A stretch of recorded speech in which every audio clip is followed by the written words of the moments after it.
J'aimerais vous parler d'un sujet très important. Bon, j'aimerais vous parler très brièvement de la technologie parce qu'elle est parfois vue comme étant, par certains théologiens, plus rarement, comme étant quelque chose de mauvais.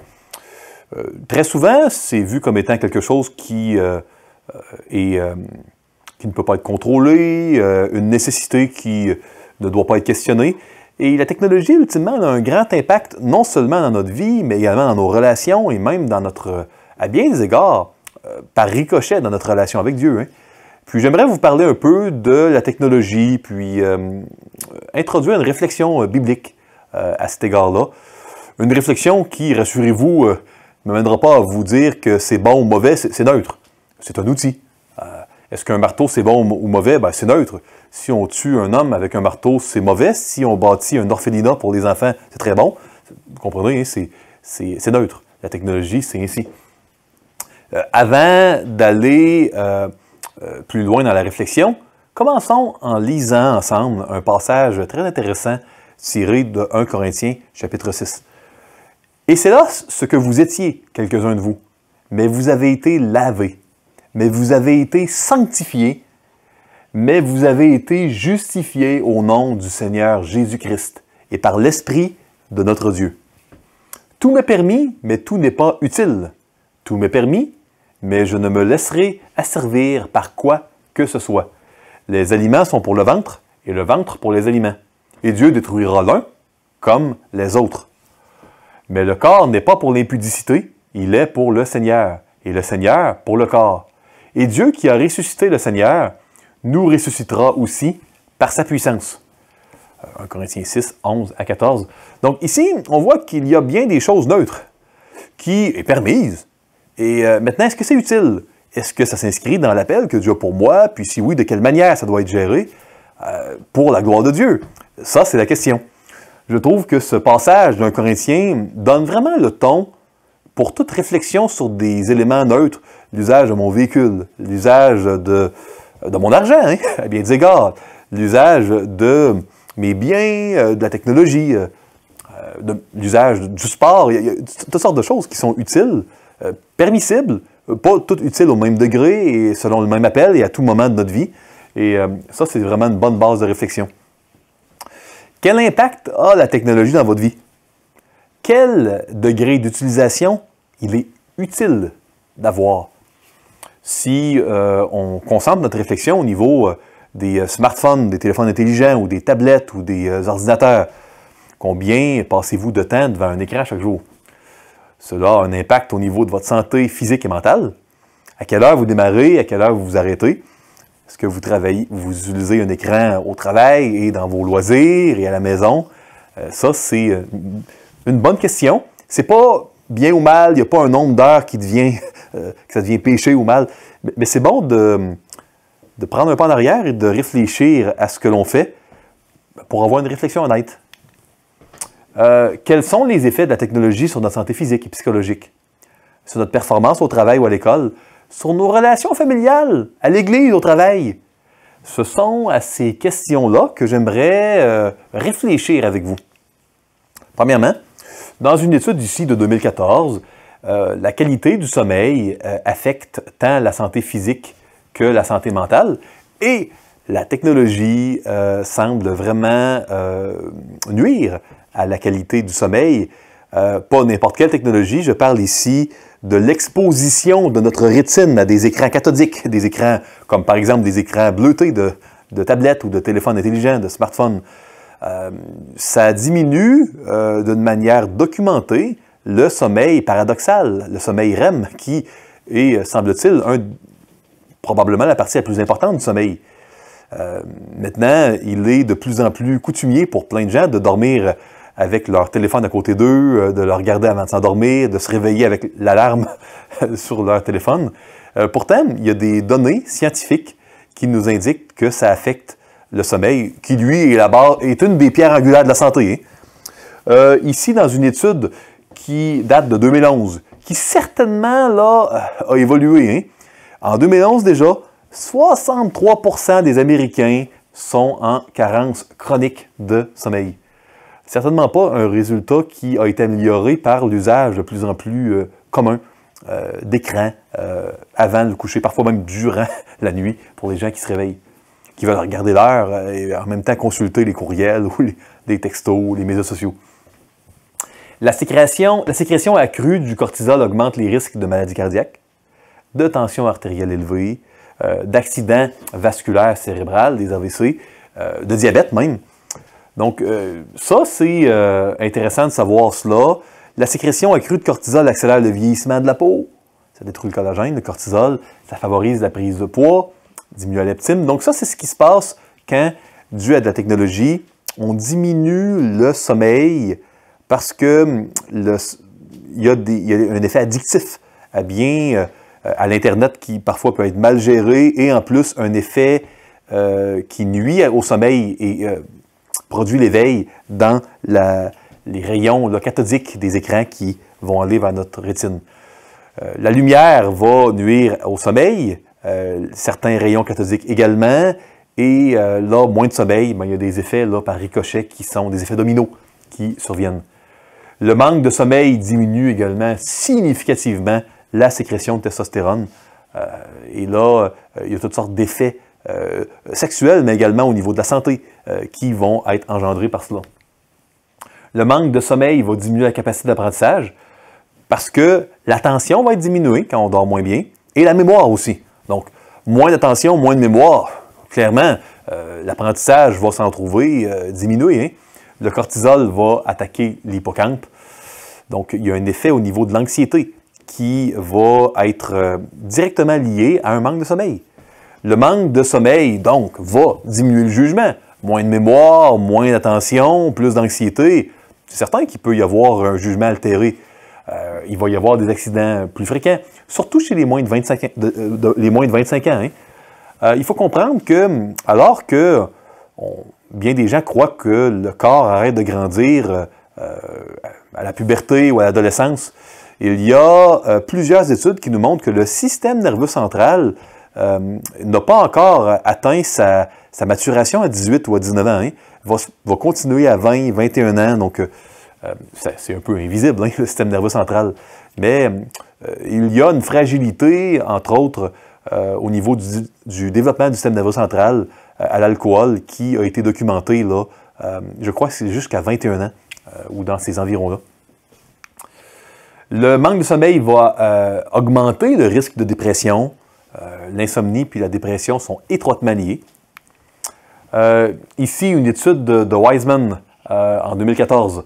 La lumière bleue des écrans est associée à une épidémie d'insomnie reliée à un accroissement du diabète. Donc, ça perturbe la production de mélatonine, qui est une des hormones reliées à l'état de sommeil. Les interruptions fréquentes entravent le sommeil profond. Il y a en 2014, ça, plus de 20% des utilisateurs de cellulaires, hein, de smartphones, qui dorment avec leur appareil activé. Et plus de 80% des adolescents en 2014 le faisaient. Je suis convaincu que ces résultats-là c'est plausible hein, de penser qu'ils ont considérablement augmenté depuis. Parfois, ça ne réveille pas une petite vibration, mais tout ce qui ne réveille pas n'est pas pour le moins inoffensif. Le corps va capter bien des stimuli dont on ne sera pas conscient et qui vont avoir un effet. Par exemple, la lumière ne réveillera peut-être pas quelqu'un, mais peut nuire au sommeil. Trop de lumière dans une chambre à coucher, par exemple. Qu'on soit à l'éveil, quand on est debout, hein, quand on est en état d'éveil, un courriel va perturber en moyenne pendant 20 minutes une personne. Par perturber, il ne faut pas comprendre ici que le courriel va être négatif ou va engendrer de la détresse ou du découragement. Va occuper notre attention. Hein, il va avoir un impact sur l'attention durant au moins 20 minutes. D'ailleurs, comme le sommeil semble être en diminution, et moins de sommeil, moins de mémoire, moins d'attention, moins de focus, et en plus, peut-être que non seulement on regarde les smartphones tard le soir et on dort moins bien, mais on regarde les tablettes durant les cours, les courriels. Les étudiants font de plus en plus, ce sont des recherches américaines ici, du multitâche pendant 42% des heures de cours. Donc, il y aurait quasiment la moitié du temps en classe où il y aurait des du multitâche. Le multitâche qui, au niveau du système nerveux central, semble être, d'un point de vue neurologique, un mythe. Quant à l'efficacité, hein. En d'autres mots, le multitâche, ça peut donner l'illusion, d'un point de vue d'apprentissage, que c'est utile, puis c'est très bon, puis que c'est plus efficace, mais ça ne semble pas dépasser le stade de l'illusion. Et ça, on le voit dans plusieurs études en neurologie. Il y a des impacts au niveau de la santé mentale qui sont multiples. Et puis, dans plusieurs études, Burke, Marlowe, Gordimer, Cross, on va avoir le concept de connexion versus connectivité. Peut-être que c'est des traductions qui sont bonnes, mais il y en aurait peut-être des meilleures en français à donner. Connection versus connectedness. On a dans les médias sociaux, on est connecté à plein de gens, mais ça va émousser notre capacité à vraiment être en lien, puis être engagé, à être connecté face à quelqu'un. On va avoir des liens, mais sans être profondément dans une relation ou une connexion qui est saine. Ici, dans une étude de 2013 de Cross, en apparence, Facebook fournit un apport exceptionnel. Bon, en 2013, Facebook était le média social par excellence. On pourrait peut-être ici remplacer Facebook par d'autres noms de médias sociaux.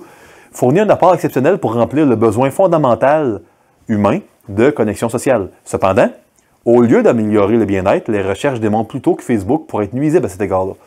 Puis il y a des recherches qui semblent démontrer que le niveau d'anxiété chez les jeunes est proportionnel au degré d'utilisation des médias sociaux. Il semble que les médias sociaux aient causé certainement une fragilité au niveau de la capacité des gens de communiquer, de rentrer en relation, de cultiver des relations au niveau de l'anxiété à bien des niveaux. Il y a plusieurs conflits qui éclatent dans les médias sociaux qui ne seraient peut-être pas éclatés dans des relations réelles. Il y a certainement une gestion des conflits qui est inadéquate, qui est favorisée par cette espèce de désinhibition où il y a une distance. On va dire des choses peut-être sur un média social qu'on n'oserait pas dire à quelqu'un s'il était en présentiel avec nous. Il y a des liens entre la posture et l'humeur également. Des gens qui vont aller consulter en physiothérapie, chiropratique, kinéthérapie, parce que des maux de tête, puis les gens s'en aperçoivent pas, mais ils vont adopter une posture particulière quand ils vont être devant l'ordinateur ou la tablette, puis ça va avoir des impacts. Les distractions constantes que les tablettes et les médias sociaux, les courriels, les téléphones intelligents, les smartphones vont causer, vont générer chez plusieurs personnes une impulsivité. D'être constamment distrait va amener les gens à être plus impulsifs. Pour certaines personnes, c'est pas absolu ça, c'est des recherches statistiques qui donnent une prévalence augmentée de tel ou tel problème. C'est jamais absolu. Qui va mener à une diminution de l'empathie, d'être moins sensible, certainement moins compatissant. Donc, il y a des impacts d'un mauvais usage au niveau des médias sociaux. 75% des enfants américains ont une télé dans leur chambre. 50% des familles laissent la télé allumée toute la journée. Ça, c'était en 2010. Les enfants du primaire passent en moyenne 7,5 heures par jour à se divertir avec la technologie. C'est une recherche américaine qui nous enseigne cela, une recherche quand même à grand rayon. Donc, il y a, semble-t-il, une culture qui favorise une utilisation de la technologie,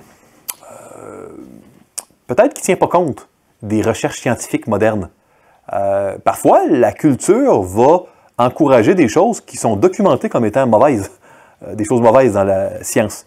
La science et la culture sont curieusement souvent décadées dans nos sociétés occidentales. Ça, c'est une réflexion sociologique là, qui serait certainement là, à poursuivre. Le développement des fonctions vestibulaires, l'équilibre, c'est ce qu'on entend ici. Proprioceptive, visuospatiale et tactile. Ça requiert 2 à 3 heures par jour de jeu. Puis là, comprenez qu'on parle pour un enfant de jeux réels, tactiles, pas de jeux vidéo avec une tablette. Donc, il ne faut pas priver les gens de cela.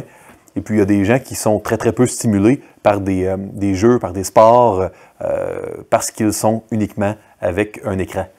Le toucher active le système parasympathique qui diminue le cortisol, l'adrénaline. Ça a un lien avec l'anxiété. Donc, il y a plusieurs effets qui semblent être alarmants sur une technologie qui n'est pas limitée, qui n'est pas encadrée au niveau des enfants. Quelques réflexions pratiques. Ne pas utiliser la technologie pour remplacer les interactions en tête-à-tête, mais plutôt pour les faciliter. C'est certain que durant la pandémie de COVID-19, ça a été très utile d'avoir la technologie. Ça l'a certainement augmenté grandement les interactions là, par voie de technologie, diminué grandement les interactions en tête-à-tête.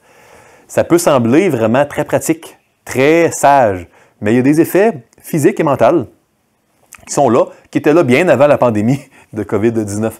Ne jamais naviguer sur Internet sans un but précis.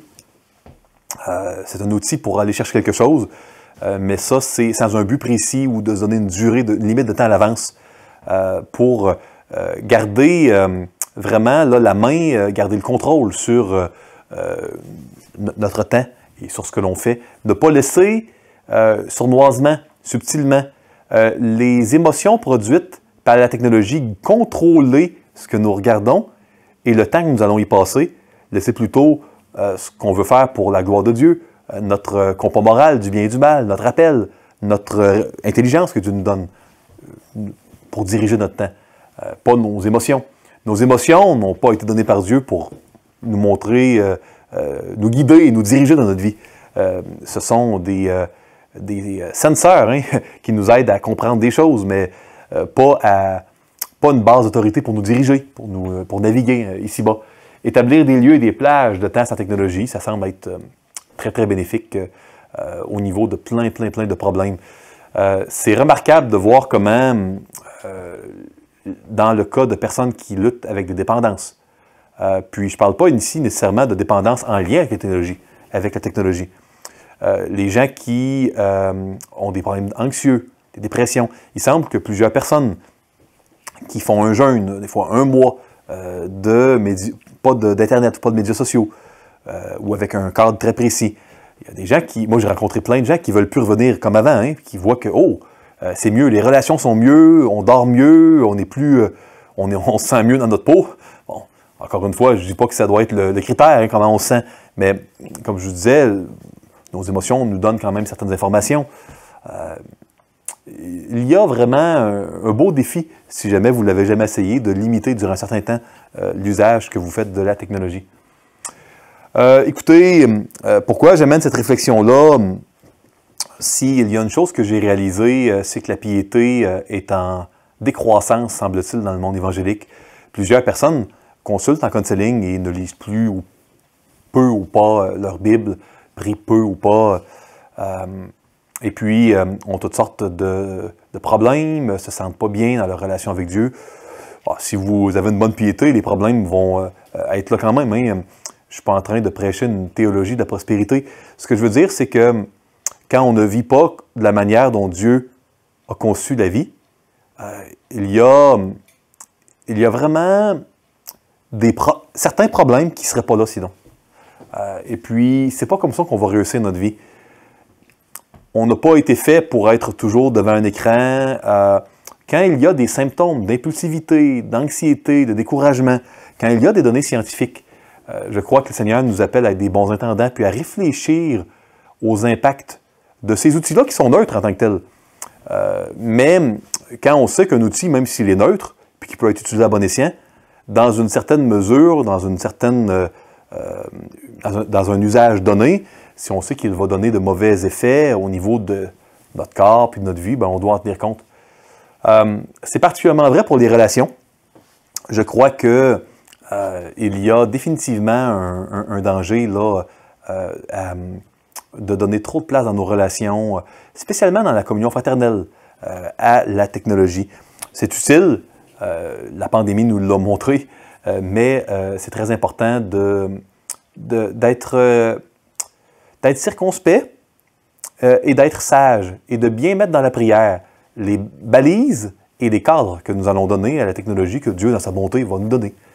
En espérant que cette courte réflexion puisse être utile pour vous et vous amener d'une manière plus intentionnelle et plus consciente à réfléchir à l'usage que vous allez faire de la technologie. Que Dieu vous bénisse richement et vous remplisse de sa grâce.